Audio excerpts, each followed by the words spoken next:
organized by APDS, and we will be discussing the economic development, economic growth and development for Nigeria towards 2030. And my name is Tolokwe Alade, and I will be moderating this session. We have the panelists ready for us. We have Dr. Nkechiere Uwajumugu, we have Ikechukwu Iwala, and Dr. Maxwell Ngene.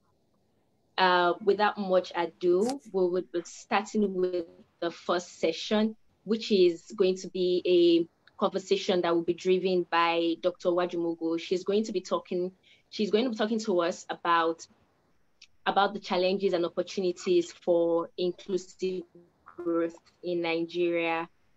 But before I call her, I'm just going to read a bio briefly and to introduce her to the audience.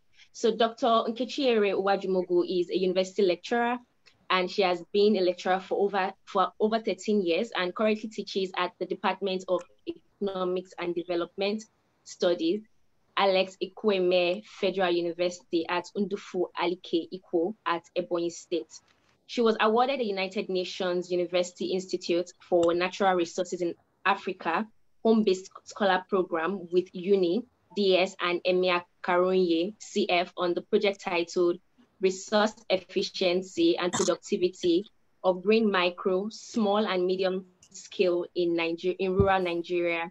She is also a recipient of the Tertiary Education Trust Fund 2019 Conference Attendance Award in 2019. Her research interests are in development economics, poverty issues, gender issues, entrepreneurship, and their intersections with macroeconomic issues such as trade, investment, and quality of institutions. As mentioned earlier, she will be talking to us today about some of the challenges and opportunities for inclusive growth in Nigeria.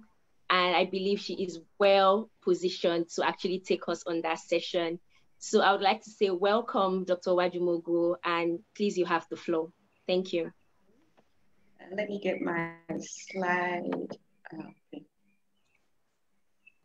Okay. I'm coming. Okay. Good day, everyone. Good morning, good afternoon, good evening from wherever you are joining us from. It's an honor to have you right here with us. This afternoon, I'm going to share with us the challenges and opportunities for inclusive growth in Nigeria as we renew our economy for 2030. And you may ask, why renewal? Why do we need to renew our economy? That means it is a renewal, it is a restoration of Nigeria's economy, because Nigeria once the pride of Africa with huge potentials, willing and able to lead the African continent to great prosperity. So that if we measure that along GDP growth line, you see that Nigeria's great potential, starting from the 1960s after the independence, you see us, so that between 1960 and 1970, their average GDP growth rate was about, GDP per capita growth rate was about 3.18%. So Nigeria, looking at the graph, you see that we were growing.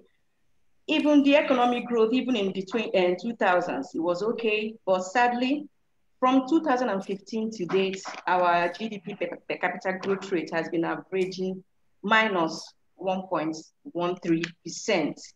So that it is very, very important that Africa's pride must grow. Then another question you may want to ask is why 2030? Now, what is going to happen in 2030 is that in 2030, the Sustainable Development Goal will end. And at the heart of Sustainable Development Goal is inclusive growth as well as sustainable growth. So Nigeria has also domesticated the Sustainable Development Goal in order to put in the development challenges facing the nation. Another reason for that 2030, the interest in 2030, sorry, I don't know, I'm mixing it up, in 2030 is that it will be 10 years after the implementation of the African Continental Free Trade Area Agreement. And according to a report by McKinsey, Nigeria has a potential to achieve 7.1% annual GDP growth rate. So that by 2030, Nigeria will be among the first 10 economies in the world. So that everything and anything that must be done to aid Nigeria's renewal and achievement of the Sustainable Development Goal must and should be done. Then let's a little bit conceptual literature. What do we mean by inclusive growth? Now, economic growth, no doubt, is very, very important, no doubt, but definitely it is not enough. So that inclusive growth, when we talk about inclusive growth, we want to look at the pattern and pace of growth. That is quite important too. Now, in inclusive growth, some scholars will say that it is pro-poor growth, but that it is beyond pro-poor growth. The poor wants to participate in the growth process. The poor hates handouts. The poor hates charity. The poor want to be an active participant in the growth process. So that inclusive growth is totally not the same thing as pro-poor growth. So that inclusive growth focuses on the sources of growth, the constraints to growth, which we're going to talk about now, as well as in poverty reduction. So for us to achieve inclusive growth, three pillars are very important according to the Asian Development Bank. 3 pillars. That is growth and expansion of economic opportunity. You must give the people the opportunity to grow, the opportunity to expand economic activities, and that is chiefly job creation. You must have social inclusion to ensure equal access to economic opportunity. One of the reasons why people are poor is because they do not have access to productive resources. And then the last pillar is social safety net. You need to help the vulnerable. Now, to achieve these 3 pillars is helped by good governance and institutions. That is from African Development Bank. And as I mentioned earlier on, the process of growth is important, as well as the outcome. Now, also very, very important is participation and benefit sharing. So we see evidence that there is non-inclusive growth in Nigeria. We see that in terms of poverty level. We see that in terms of unemployment. Nigeria, sadly for me to say, is the poverty capital of the whole world. So you see that in high inequality, that both income inequality and gender inequality. These are evidence that support that Nigeria is really, the growth rate in Nigeria is not inclusive enough. And it portends great danger to sustainable growth if the majority of the people are not included in the growth process. So these are evidence to show that there is a. Now let's talk about the causes of inclusive growth. Number 1 cause of inclusive growth is the market system. You know why? Today's economic paradigm focuses on the market system, privatization, forces of demand and supply. That is so nice. But the market system rewards people that have access to these resources. And when you do not have access to these resources, then you will not be an active participant of the market. So now the market system, no doubt, is effective.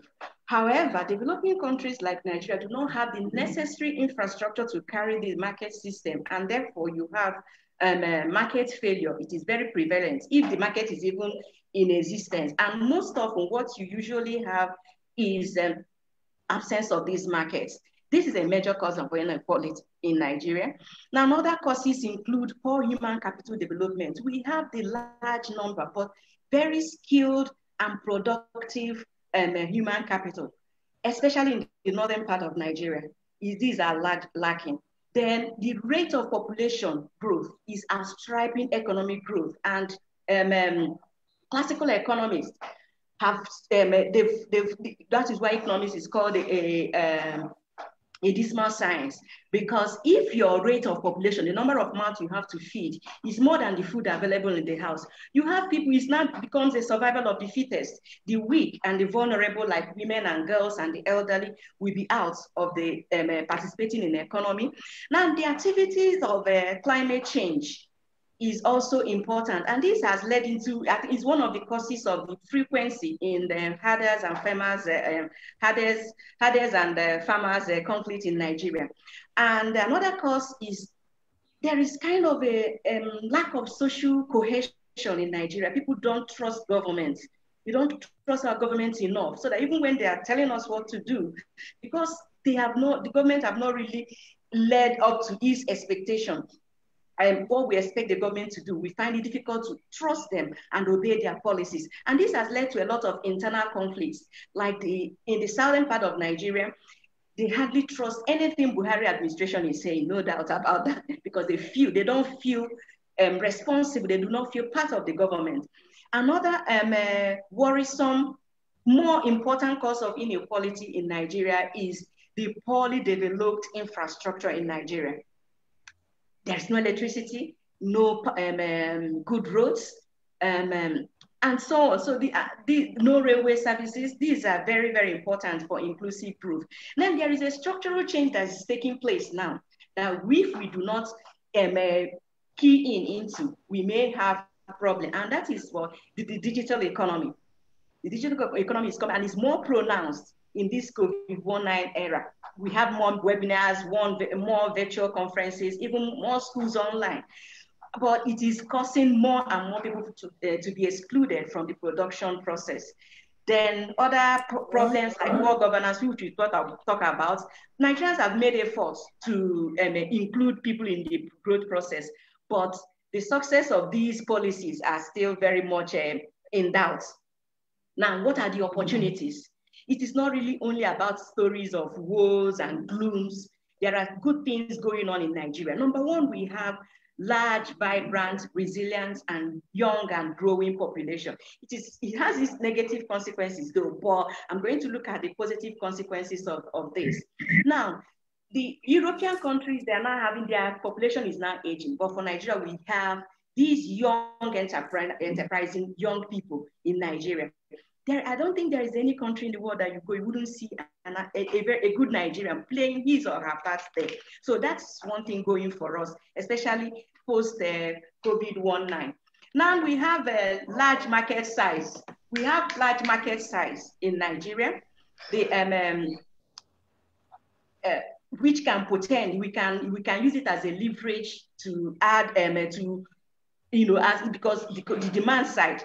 Now Nigeria is strategically positioned in Africa. Where Nigeria is positioned, we are not landlocked. We have we can access sea. African countries can access us, so it's a good thing for us. Then there is the massive digital revolution going on, and internet penetration is a plus for us, but maybe sometime later we'll come back to some barriers that will cause exclusive growth because of the massive digital revolution that is going on. Now, we also, just like I mentioned before, we have highly entrepreneurial youths, Nigerians, in the entertainment industry, in the fashion industry. We've not even explored tourism in Nigeria, probably because of lack of infrastructure. These are the good things going on for us. Then the large informal sector is a plus as well as a minus. It is a plus in the sense that if we bring in all these people in the informal sector, we can increase our GDP. So, and then the natural resource endowment that everybody knows and talks about in Nigeria. So the way forward, let's go back to the basic, rural-based economic growth. Let's look at our agriculture, but not the low productivity agriculture that we are used to do. We need to look at high-tech agriculture. We need to take our agriculture, especially the storage, the processing, the packaging, to a higher level. We need to have massive infrastructural development, electricity, good road. We need that. We need connectivity, internet connectivity. We need to create a social contract with Nigerians. That's the government and the government should create a social contract between us, the citizens and government. Let us have a sense of belonging in Nigeria. It will help, it will even help government to, when people believe them, when people trust them, they can pay their taxes and all their financial obligations.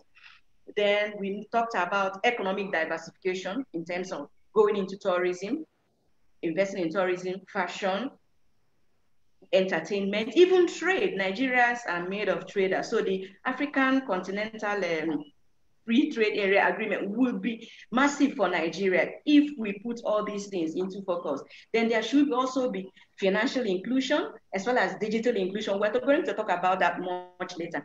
And lastly, for this session, we need effective political leadership.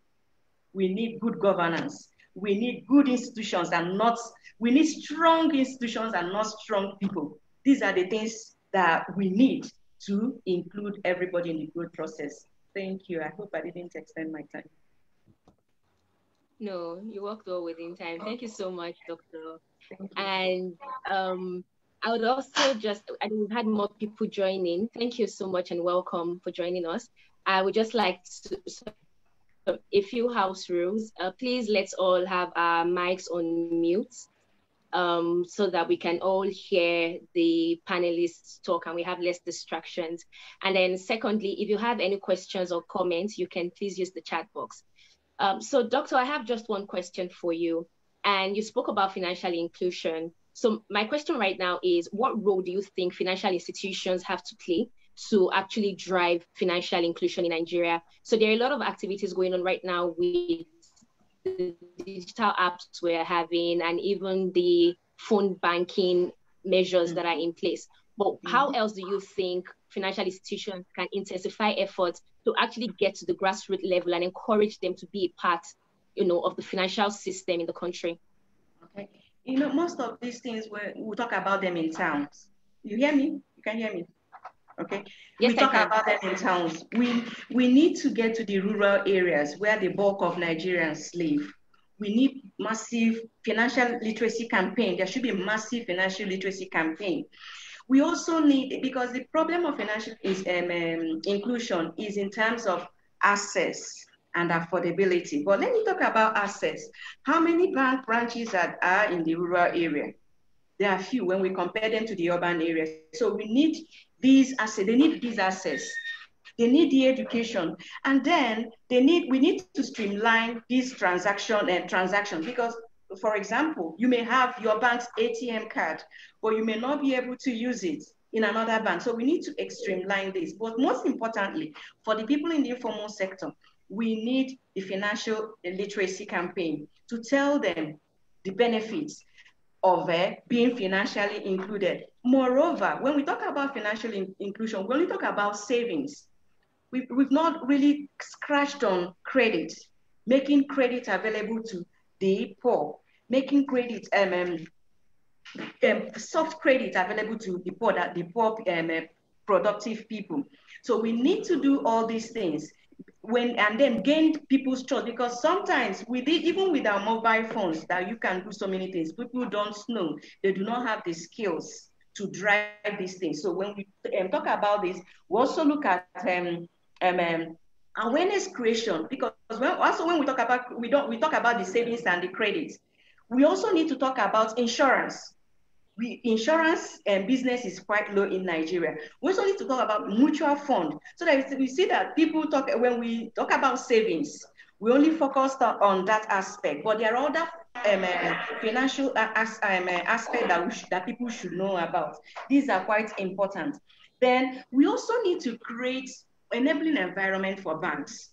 Banks fund most of their infrastructure, and that makes cost of borrowing to be high. They fund their electricity, they fund their water, they fund their security, so that the cost of banking operation becomes very high, that the money that could have spent, the money that could have been channeled into credit to poor people are now spent in provision of infrastructure. These things are important. Then,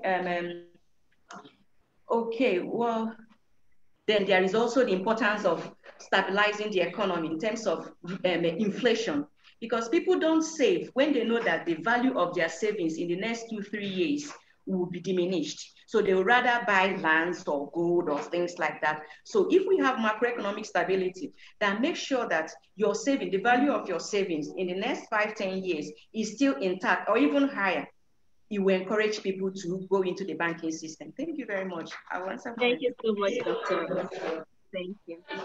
So we'll be going into the second, I'll be introducing the second panelist now, and that is the person of Ikechukwu Iwuala.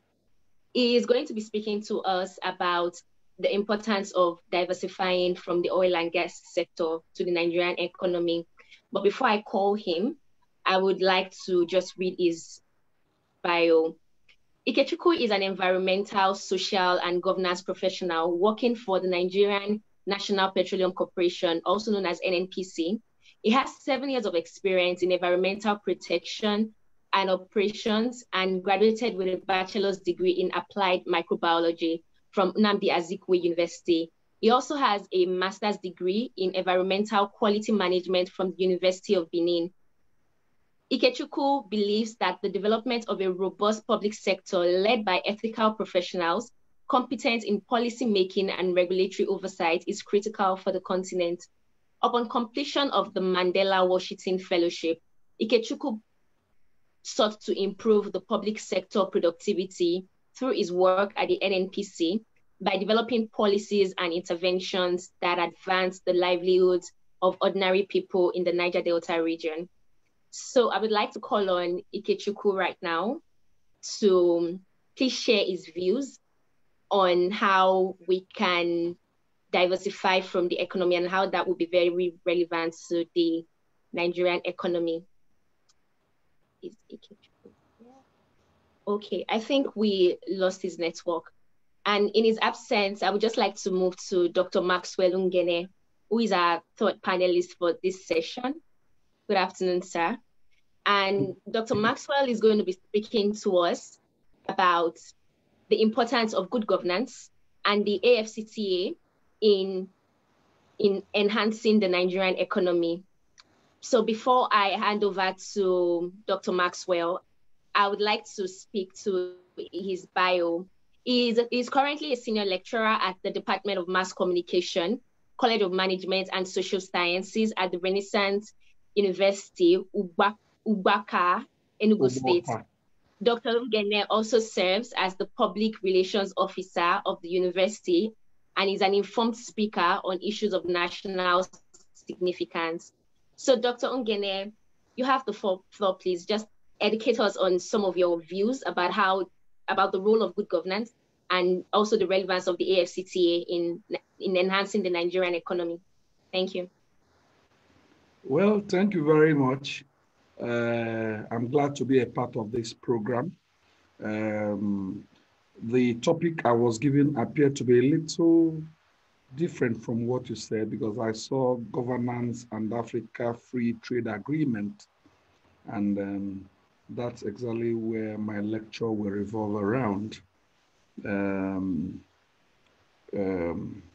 So let me go straight to it.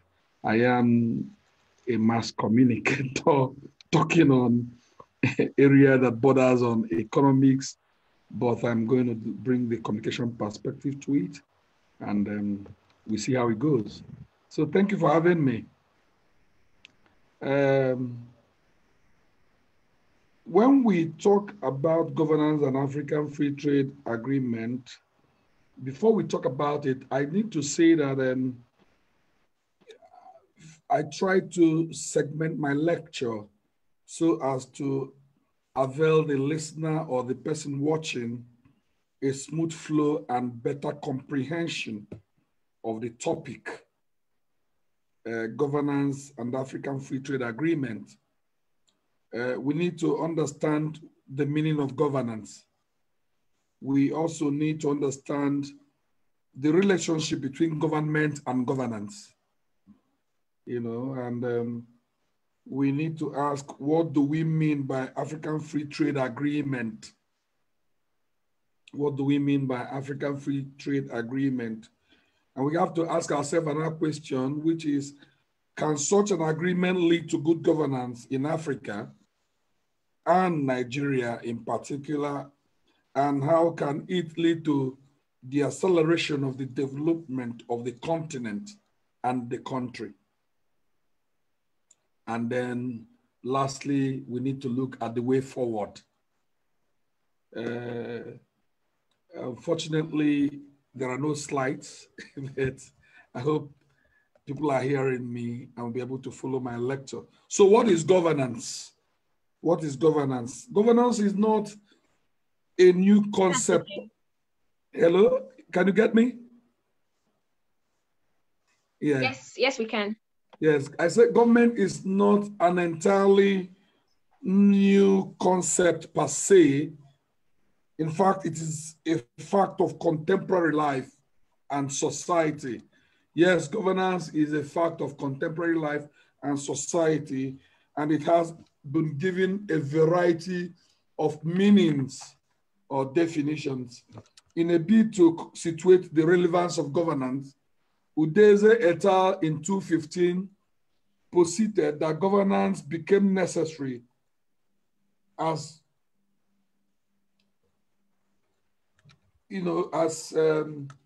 soon as organized societies gained roots following the inability of man to protect himself from his fellow man. According to these scholars, the development of society made man to move away from the state of nature, which necessitated surrendering some of his rights to the state in return for the protection that the state gives him. So the act or process of managing government, whether at local, state, national, regional, continental level, is what we mean by governance. The new lexicon Webster's Dictionary of the English language simply defined governance as government, as control and authority. So from the foregoing, it is very easy for us to now say that governance has to do with the deliberate effort in which those entrusted with power and leadership carry out the mandate given to them. It is the manner in which the rulers relate with the governed. It has to do with the manner in which those entrusted with leadership relate with those that gave them power. Governance is the power to do good, the power to make positive contributions to society. It is the power to make life better and more meaningful for the greatest number of people in a society. Doing good on its own entails wealth creation. It entails poverty reduction. It entails dealing with social injustice, inequality, observance of the rule of law, provision of life-saving aids, provision of infrastructural development, and general transformation of society. That is, for me, what government means. Doing bad, on the other hand, has to do with corruption. And Africa has witnessed a lot of it. Bad governance, bribery and corruption, extortion, abuse of power, impunity, etc. One can go on and on. So I now ask myself, can such an agreement lead to good governance in Nigeria? Can we say that the emergence or the coming into being of the African Free Trade Agreement can lead to the development of the African continent? For me, the answer is yes. Africa, as the second largest continent in the world, have not fulfilled its promise. She appeared to be lagging behind the rest of the world in many critical sectors or in so many respects. Critics and development researchers abound, and they claim that the African continent is struggling to find its feet in the global arena in spite of its God-given abundant human and natural resources. They contend that for Africa to come out of its backwardness, for it to stop answering for countries in Africa to stop answering developing nations, emerging economies, developing nations, for them to come out of such doldrum and take its rightful place in the global arena, that there's a need for this kind of synergy that has led to the emergence of a free trade agreement for African nations, a place that can bring them and help them to make the right investments, the right relationships, where we can now check the slow pace of development. So we are talking about synergy. That is what the free agreement between the nations of Africa entails. So we are now saying that because of the renewed thinking, the development among African nations, among heads of states, that it's very, very good, because such critical sectors where we have been lagging behind can be seen in such sectors like financial services, agriculture, area of hospitality, tourism, aviation, trade, manufacturing, and in fact, even information communication technologies. We believe that if made, Africa will begin to develop into a continental environment in which citizens of various African nations will now enjoy their prosperity without looking beyond its shores. Because you see, as we are talking about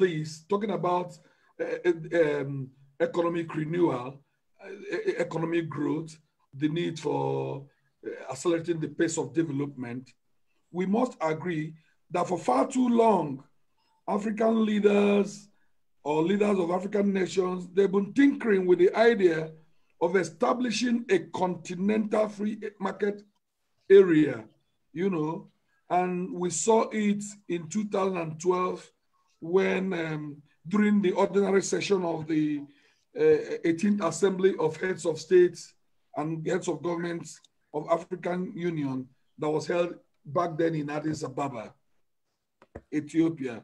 The decision was mooted, debated, and adopted.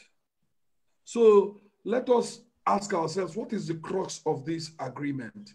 What is the crux of a free a continental market in Africa, where African nations will come, relate, intermingle, exchange goods and services, So we are saying that the whole essence of that, the crux of that agreement, is to develop an action plan that is aimed at boosting intra-African trade, which is called in 7 different areas. The area of trade policy, trade facilitation, productive capacity, trade-related infrastructure, trade finance, trade information, and factor market integration. This is palpable effort. This palpable effort is seen as capable of creating a single continental hub or market for goods and services without hindrance on movements of persons and investments. That is not the only advantage that people can get from such a relationship or such a policy. Other benefits include acceleration or accelerating the establishment of the customs union, better harmonization and coordination of trade liberalization, and facilitation and instruments across the entire Africa. There are other benefits. There could be greater understanding, which will reduce conflicts. And there could be also, we can, by so doing, African countries and governments can create a healthy economic rivalry among African nations, because it will lead to competitiveness where there could be large-scale production in areas of strength of different African nations. This agreement will boost the economy of African nations and become a significant effort at changing the narrative about Africa being the sleeping giant. You know, when people tout us as a continent of underdevelopment, it creates a very bad image. It rubs off negatively on our reputation as a people.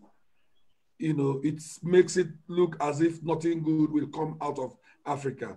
So we are saying that this will, you know, make life more meaningful, better, because they are going to eliminate import duties and remove other tariff barriers, you know, and people will begin to access goods that ordinarily they are unable to access in their own immediate communities or countries.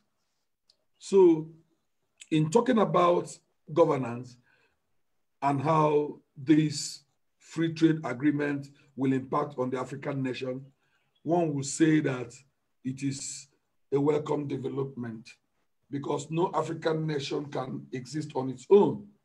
We need to coexist. We need one another. There should be no mutual suspicion.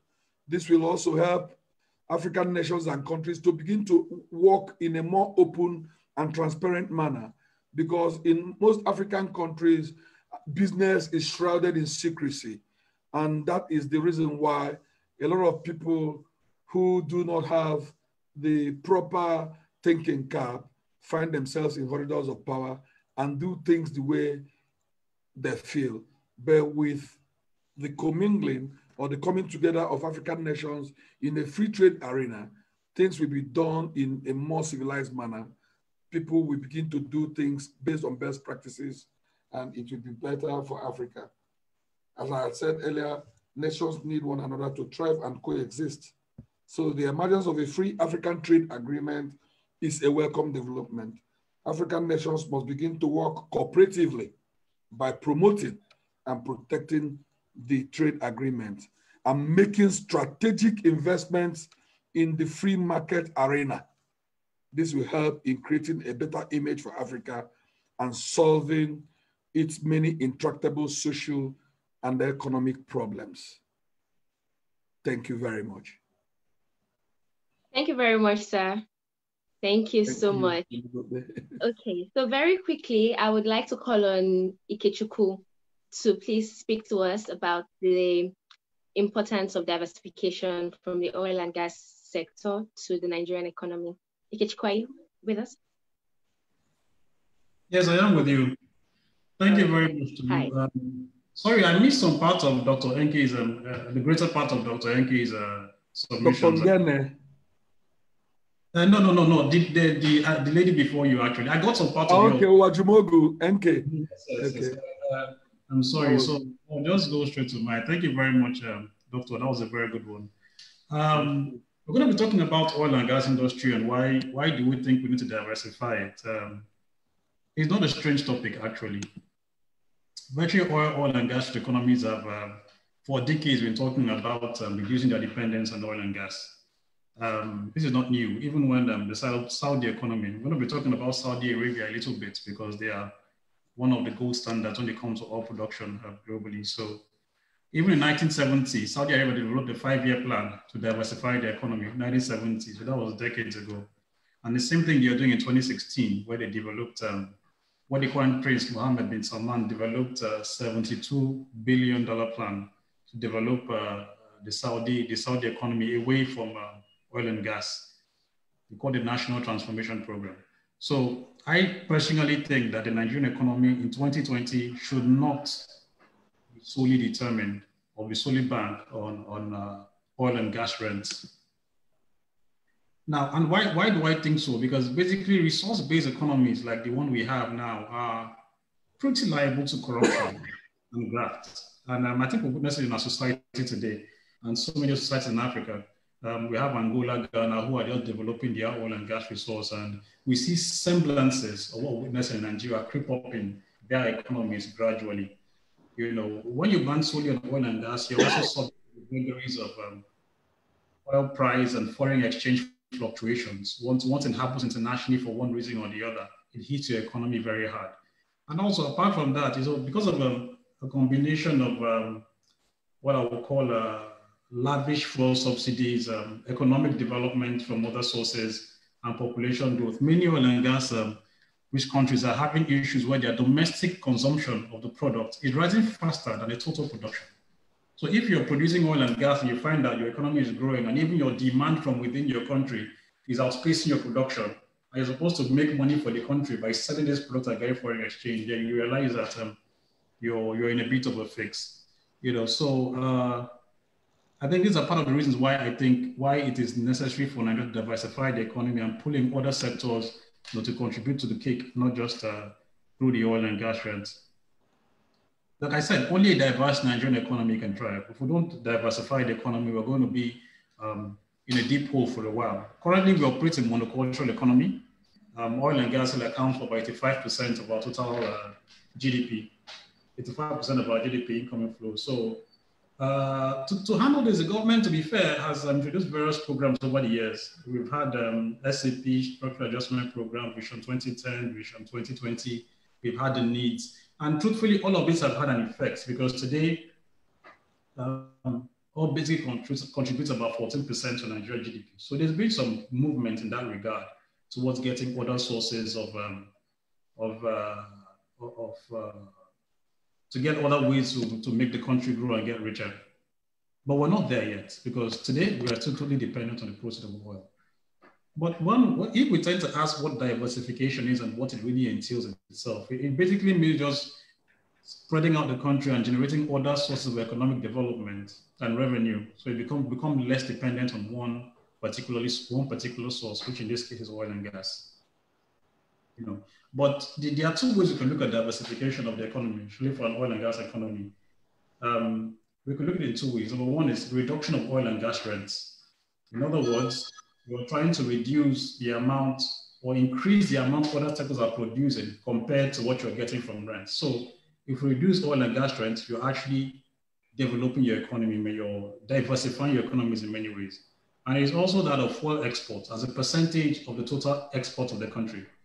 Typically, most oil and gas economies that have tried to diversify the economy have seen that, yes, the sectoral composition of the sectoral composition of the economy has expanded. Other industries and other sectors have gotten bigger. But even at that, fuel exports as a lump sum of the total exports of the country have really remained the same.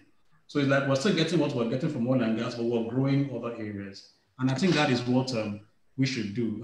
Recently, a study was done about 2-3 years ago, about 40 oil and gas economies worldwide that have attempted to diversify their economies. And it was noticed that for countries that's during the boom, when the oil and gas market was really in a boom situation, not where we are now, it was noticed that these countries were more successful in diversifying their economy during the commodities boom. In other words, it's much easier and you'll achieve more success in diversifying your economy during the commodities boom period when the product is really selling, oil prices are high, and the international market is actually getting this product out. So it's actually better to make this attempt during a boom period. So the question is, do we think it will be wise to attempt to diversify your economy during the post-COVID era we are now, which is in many ways a bust era? Even though the opportunities, but in many ways we're going through a bust now. I think we should, and I think we can. In fact, I think we must try to diversify the economy. And the question is why? And I think the answer is also very simple. Don't put all your eggs in one basket. That's one of the simplest economic theories everybody learns right from when you become a child. Don't put your eggs in one basket. And there's so much wisdom in that statement that, there's something things your grandmother tells you when you're very young, or your mother tells you you're very young, that things that you grow with and live with for the rest of your life. So don't put all your eggs in one basket. I think that is the basic reason why the Nigerian economy should actually go beyond just the oil sector, because it creates a sustainable cycle of economic activity where all these businesses and all these industries and all these other sectors are going to feed off one another so that the economy grows. Because if you're getting all your eggs are in one basket, what if that basket tips over and falls? That is a question. Then what do you do as an economy? If we are all eating from the same pot, then what happens? This is part of why Nigeria is where we currently are today. So what does a diversified economy engender? What are the proceeds and what comes out of so we through all these resources, financial and otherwise, into making sure that we diversify and create other sources of economic growth in the country? What happens? What does it yield? The first one is flexibility. That way you make sure that your country's economic health is not tied to a single industry or a single market. That way you reduce the risk on all factors. Before I got this wisdom itself is not far-fetched. Before I joined the National Oil Company, I used to work in some other place, and it was something I learned while I was there. It was a group of companies itself, and anytime we're trying to start something new, there was always a need to start a new company to take up that activity. And the question is why? Yes, because if this company going into this activity runs into a problem, it goes down by itself. Because there's an element of risk in any business. So if you enter a new field of activity, a new area of operations, a new business operation or whatever, and you go in with the entire group into it, if something goes wrong, it affects everything.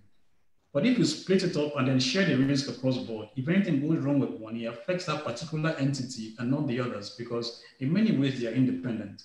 And if they have to trade among themselves, they trade as independent bodies within the same group.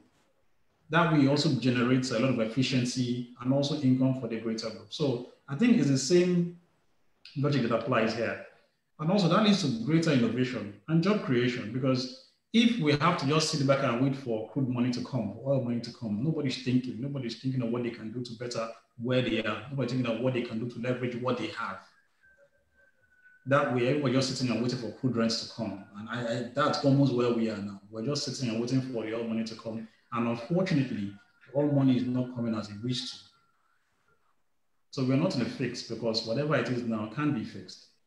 It also engenders a healthy economy. When you have multiple sources of income, it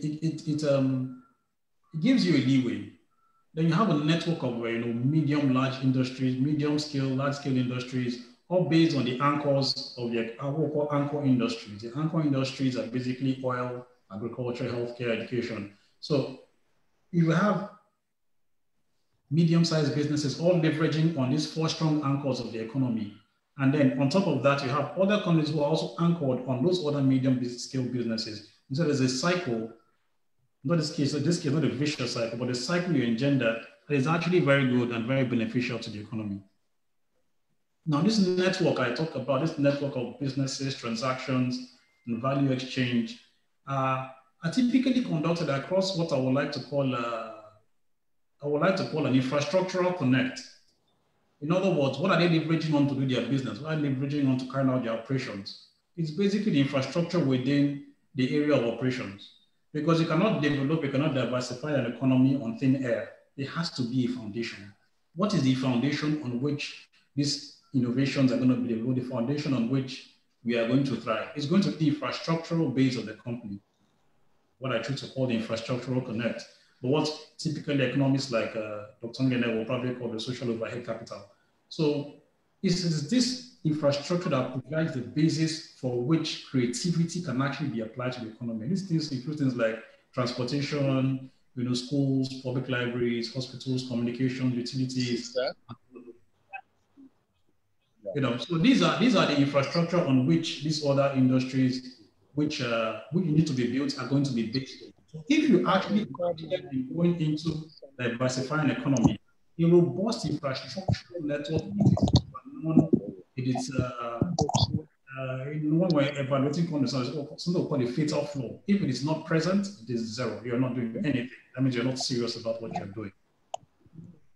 So like I said, it's a simple number for a diversified economy. And I'll take the example of Saudi Arabia. Saudi Arabia developed this, what they call an NTP, a National Transformation Program, which is basically throwing about $72 billion into the economy, into all facets of the economy, from tourism to manufacturing and every other thing, to services and every other thing. But before that, there was even a greater investment of $2 trillion, this is Saudi Arabia, into infrastructural investments. So before they start throwing money at the industries and throwing money at the opportunities to bring people in and bring ideas in, they have to make sure that they have the groundwork on which these will thrive.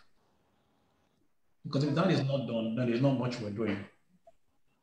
So in addition to developing what I call the infrastructural network of the country, which is the first step to actually diversifying the economy and getting it where we want to get in 2020, 2030 and beyond.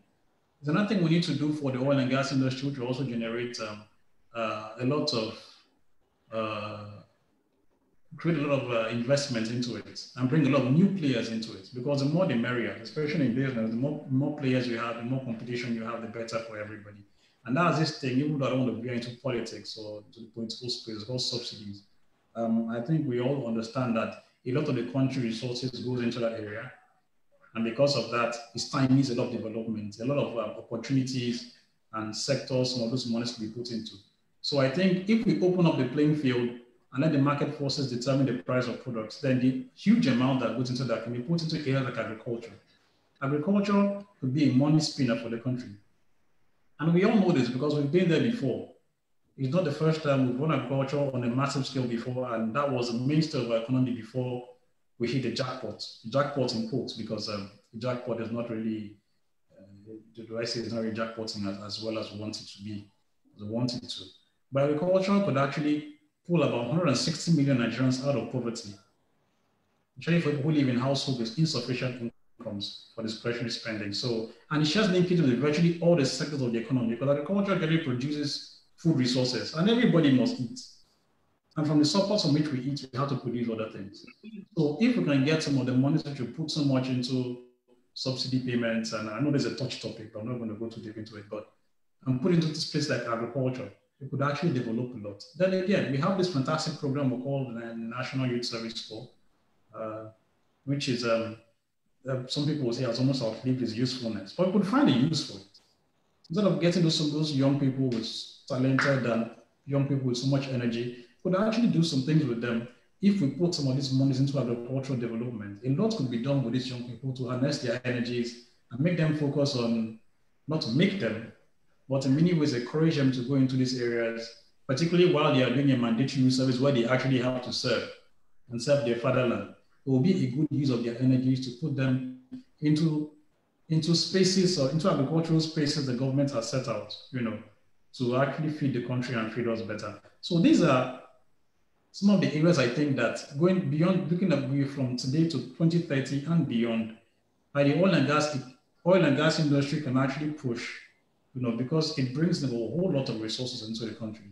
So for other oil and gas economies that have tried to diversify, what they typically do is pull in money from the oil and gas industry and put them in so many places. Dubai has done it, Saudi Arabia is going to do it.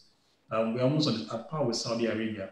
And to be fair to Nigeria, we've done a lot in that regard. Successive administrations have put in a lot to bring in, a lot of resources into other parts of the economy. A special mention has to be given to Dr.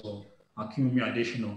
They did quite a very wonderful job in with the agricultural industry. Part of the results is what we are still witnessing today, and what gave him the job which he is doing at the AFDB today. So these are the issues, and we thank God we have the oil industry, but the earlier we get out of that crude curse and move into other areas, not more sustainable, but other industries that can harness the full energies of the country, especially the young population, then the better for us as a country. Thank you very much. Thank you so much, Ikechukwu. Thank you. So I would just like to speak to the audience and ask if there are any questions. Please use the chat box as we wrap up this session So my final question right now is to Ikechukwu, and I would say, I didn't understand that. What role do you think that the public-private partnership can play in enhancing the economic growth and development of the country?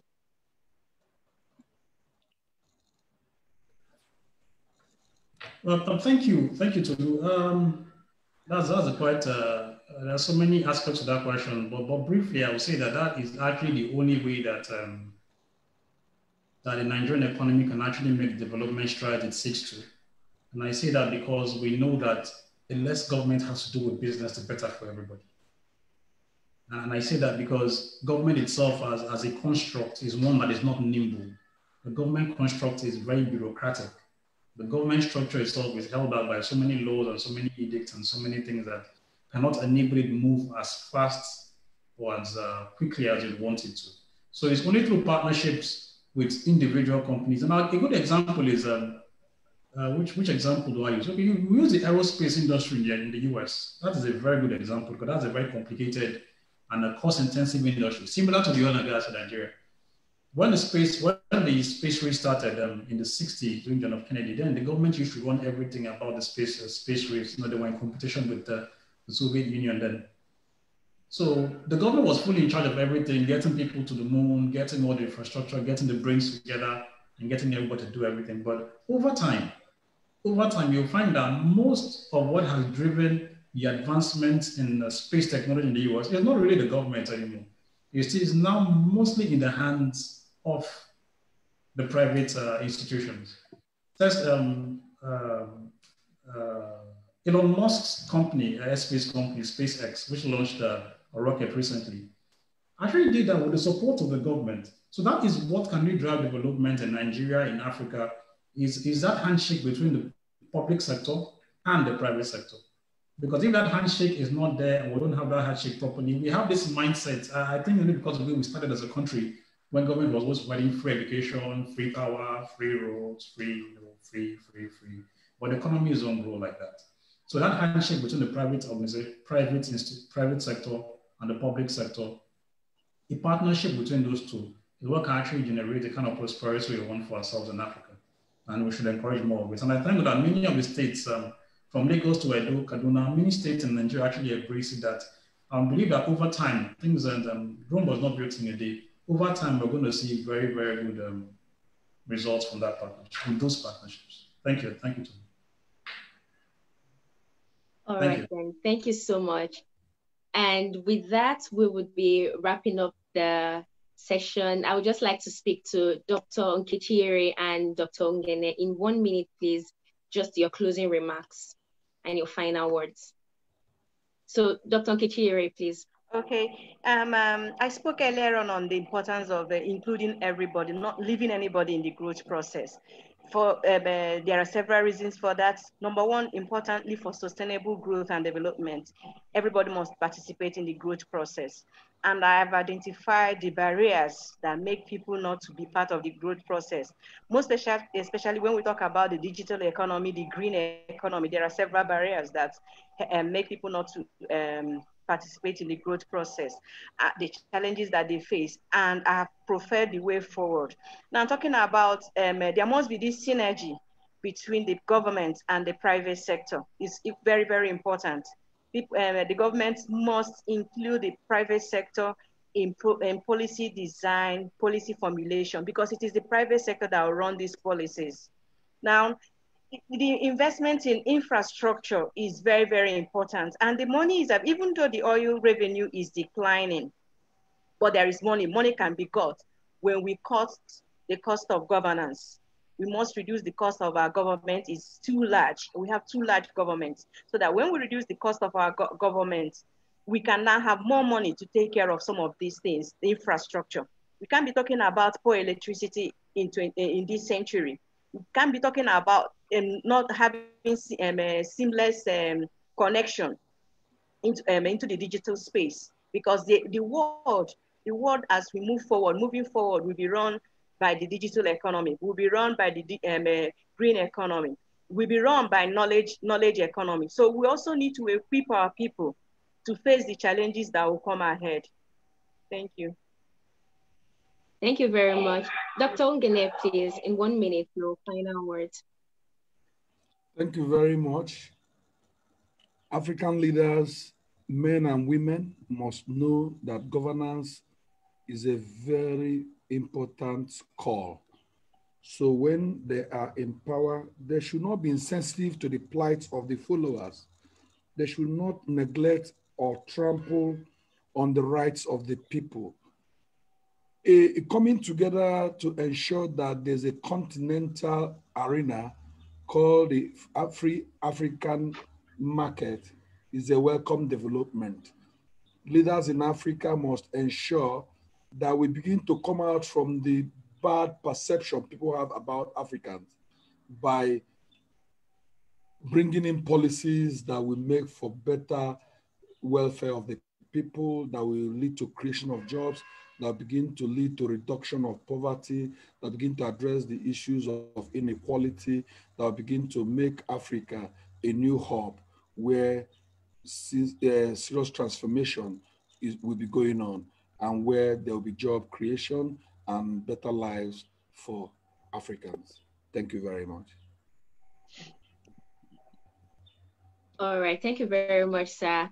Thank you so much for all the participants, for all the audience, everyone who joined in. Thank you so much to our panelists for your time and for the words that you have shared with us. Thank you for sharing your wealth of experience and knowledge with us this afternoon.